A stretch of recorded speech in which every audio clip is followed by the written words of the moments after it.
From the journalists at the Tennessee Firefly, this is On the Fly, your deep dive into the education issues you need to know about. I'm Firefly Managing Editor Sky Arnold.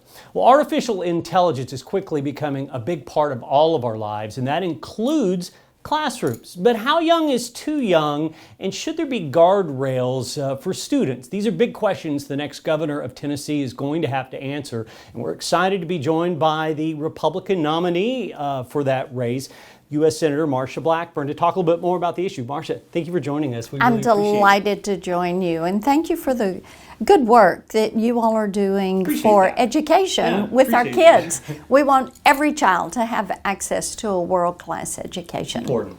Yes. Talking on the subject of AI, I'd like to just start with the basic question itself. Do you think it has a role in the classroom? And if you do, how can we use it in a way that benefits students? Yes, and it does have a role in the classroom. And you know, Sky, when you go through and you look at what have been the industrial revolutions in our country, you had agriculture, then you had industrial, that led us to automation, that led us to technology, and now we're in the emerging techs or the advanced technology, and quantum is a part of that for speed and efficiency, and AI is a part of that, which expands our ability to bring the world to our desktop. Now, it's going to have a role in the classroom, and I think AI literacy is going to be an important part of this, making certain that it is used appropriately and that there are guardrails in place. That is why I've worked so hard to put in place protections for our children, for our communities, to root out bias in artificial intelligence, to protect intellectual property. And those are all going to be components that have to be considered. And in the classroom, we're going to see teachers use it to probably simplify some topics. We're going to see students use it for research, but it all has to be done with the proper guardrails in place. One guardrail I think immediately comes to mind is the age of the students. Obviously high school students, Yes. They're going to know the most about AI. Yeah. But what about younger students? Is there an age that's too young to incorporate AI into the classroom? I think a lot of that's going to depend on the utilization.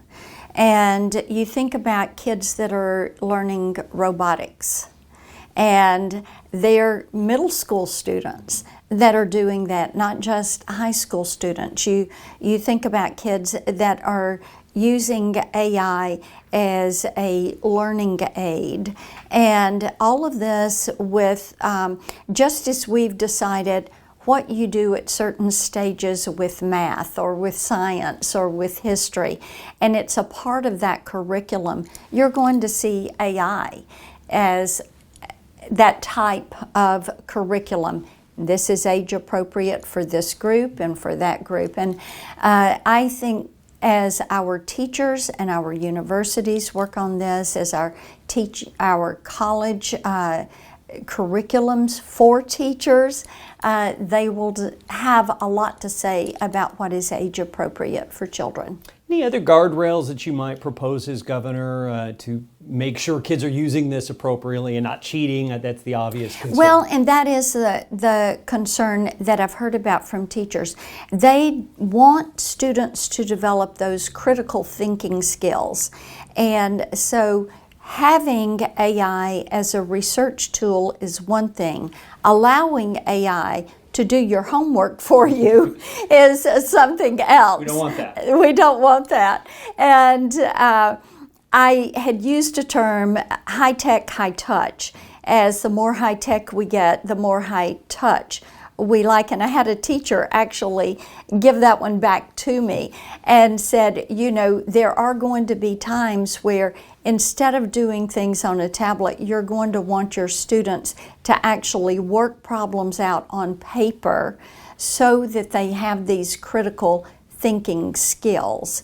And having appropriate research portals that use AI to assist students when they are trying to look at a timeline of historical events or look at methodology for problem solving.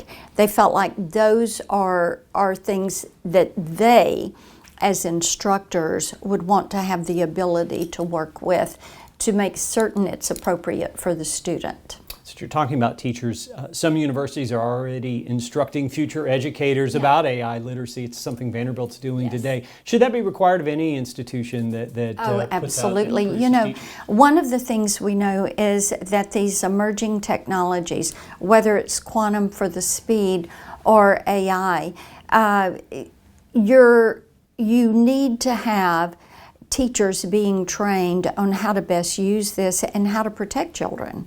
You know, there's a lot of danger in AI. These chatbots that are on there, the way you can have AI influence children with actions, and so of course, what Vanderbilt is doing, University of Tennessee now has an AI Institute.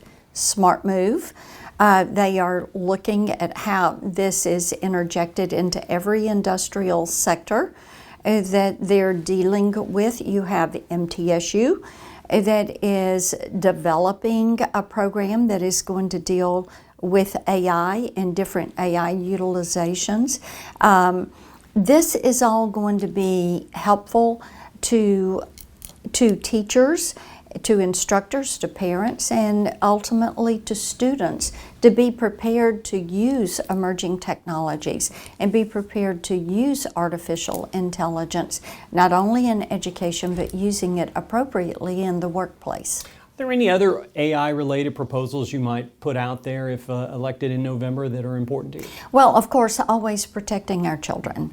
We have to make certain we're doing that. And I think the other thing is, and we've got a good first step on that in the Elvis Act here in Tennessee, but making certain that all of our innovators and our creators, that their work is protected. Our journalists, that their work is not lifted. And this name, image, likeness, voice, and works of our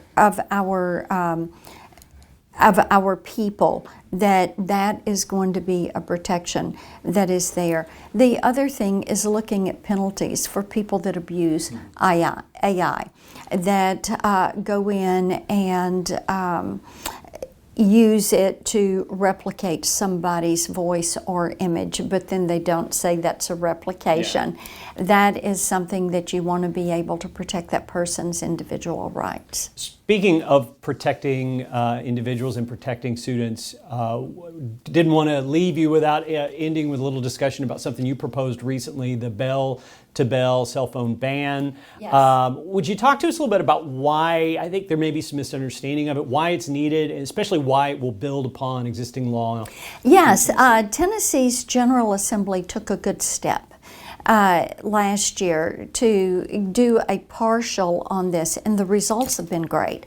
And I've talked with some of the principals and superintendents that have pushed bell to bell, no cell, not during the academic day, not having it. And they all say when children are not thinking about, okay, I can turn that phone on between class, and when children can't turn it on during that lunch period, and they're not racing to the phone, that they're actually looking at and talking with their classmates, and they're building those relationships, and that's what you want to see.